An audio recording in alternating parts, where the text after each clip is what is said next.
No student should have to struggle with getting lost in the crowd, falling behind, or being forgotten. Too much propaganda, spiritual pollution. Too many problems, not enough solutions. So many billionaires that make no contributions. Gotta create fun and maintain our institution. All right, listen up, y'all. Greetings, brothers and sisters. This is another episode of All Things Education Official.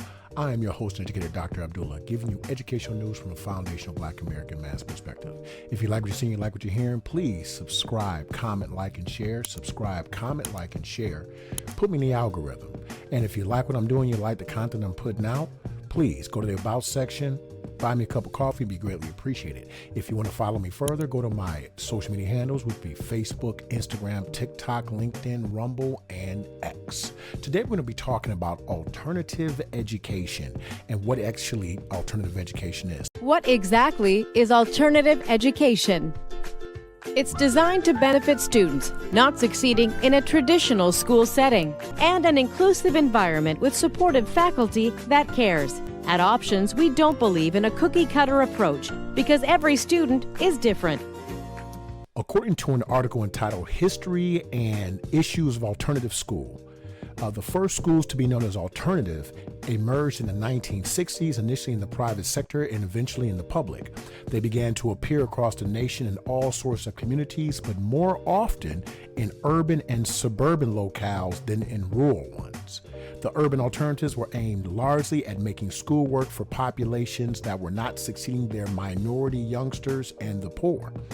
The early suburban alternatives, on the other hand, became innovative programs seeking to invent and pursue new ways to educate. I'm gonna tell you, this was actually very surprising because if you may not know, I started my educational journey working in alternative ed. Practically my entire career, with the exception of the last 3 to 4 years, has been alternative educational programs. And I found them to be a lot more freeing. But after I read the article, I was like, you know what, that does make sense because that is around the time of white flight.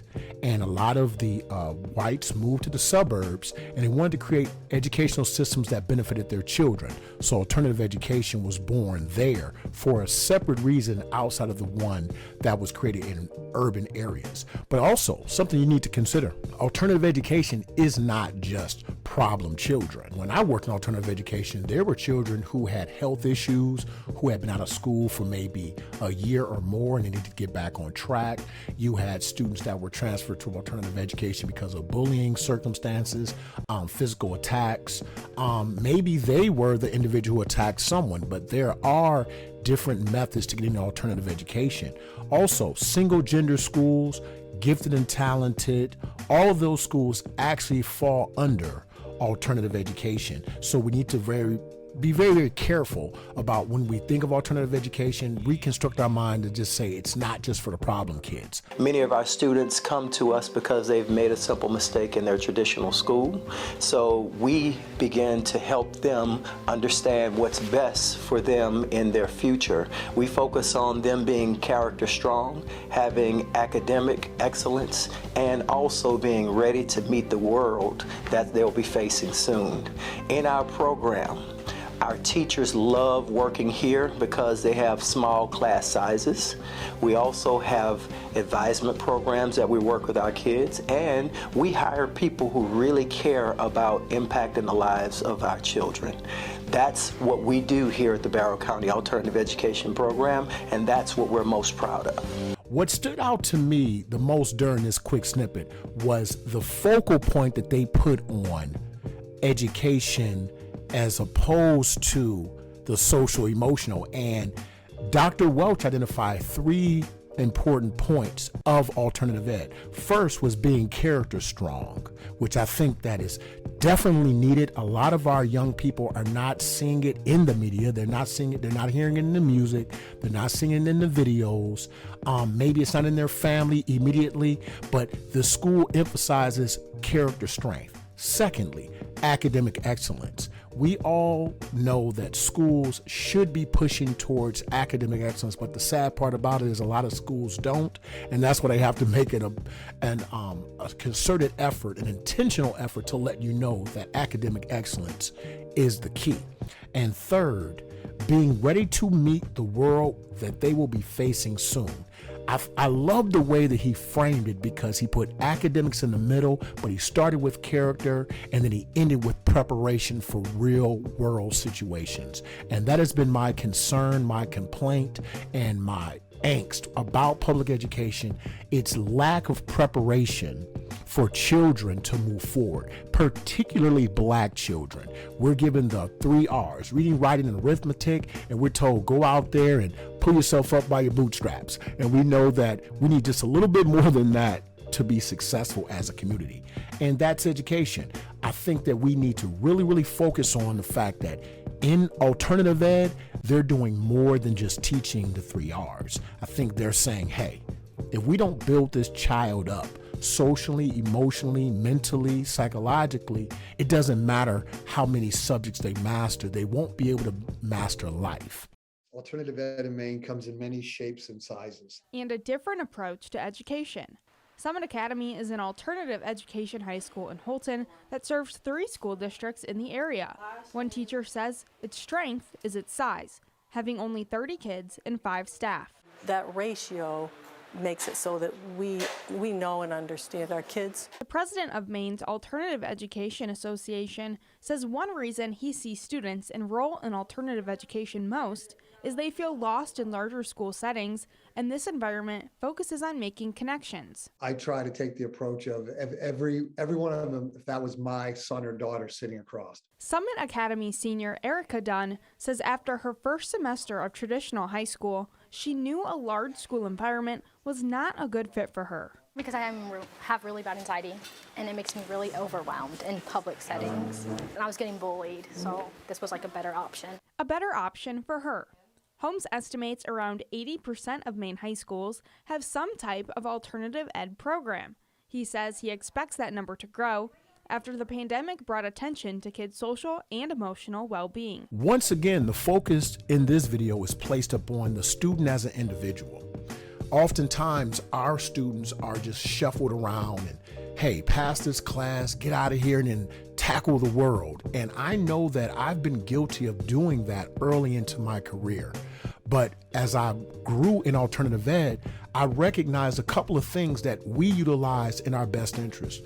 Our alternative education program that I was a part of for 10 solid years was for children, truancy issues, behavioral problems, relocation, homelessness. We had a lot of different rationale for children being there, but the majority of our children were there for behavioral. But what we found is that because they were forgotten by the system, the schools that sent them didn't care. Sometimes their parents were just tired of the phone calls home and the parent-teacher conferences. We were given carte blanche. We were given a blank check to do what we wanted. And what we decided to do was enhance these children's lives by having partnerships with people in the community, people who had been through the rigmarole of life, and they came in and they spoke to the children and gave them words of encouragement and gave them plans. We offered them options other than just go to high school and go to college. We said, hey, high school is great, you're gonna get through that, but what's the plan afterwards? We introduced them to trades. We actually introduced the city in which we worked to the uniform policy 5 to 6 years before, because we recognized that our children were getting into arguments about who looked the best, who dressed the best, so we squashed it. We created a 3-color uniform system. And once we implemented that, we noticed a lot of the bickering between the boys in particular went away. Because hell, if everyone's wearing the same thing, how are you going to argue about who looks the best? You can argue about who I did the best, I guess, but as far as arguing about who had the best pants on, the best shirt, that was no longer an option for us.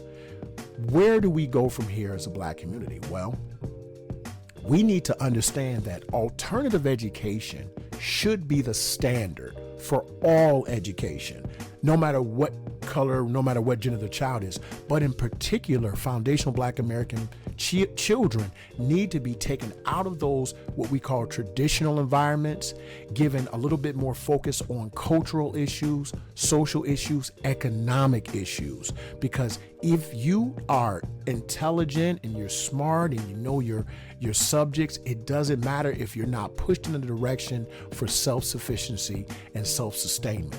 Our community needs that. We need to create the schools that will be a lower racial teacher-student ratio. We're talking no more than 10-1, 15-1 if we're pushing it. We need to have the social-emotional piece. We need to be dealing with trauma. We need to be dealing with grief and loss. We also, the children that come from positive households, we need to be pushing them further. We shouldn't make them stay back because their counterparts haven't gotten it. They need to be pushed along and given opportunities outside of just colleges, trade, tech, certifications. These things need to be pushed to our children. And the best way to do it is to take some of the components of an alternative educational model. Once again, this is another episode of All Things Education Official. I appreciate you coming out. I hope you like what you're hearing. If you do like what you're hearing, please subscribe, comment, like, and share. Once again, subscribe, comment, like, and share. What are your thoughts? Do you think alternative education as a model should be the general understanding of what education should be, or should it remain separate and, be given to certain children based on certain circumstances? I love to hear what you have to say. If you like what you're hearing, please follow me once again on my social media, Facebook, Instagram, TikTok, Rumble, LinkedIn, and X, and you are dismissed. Yeah! You are all expurgated. You are dismissed.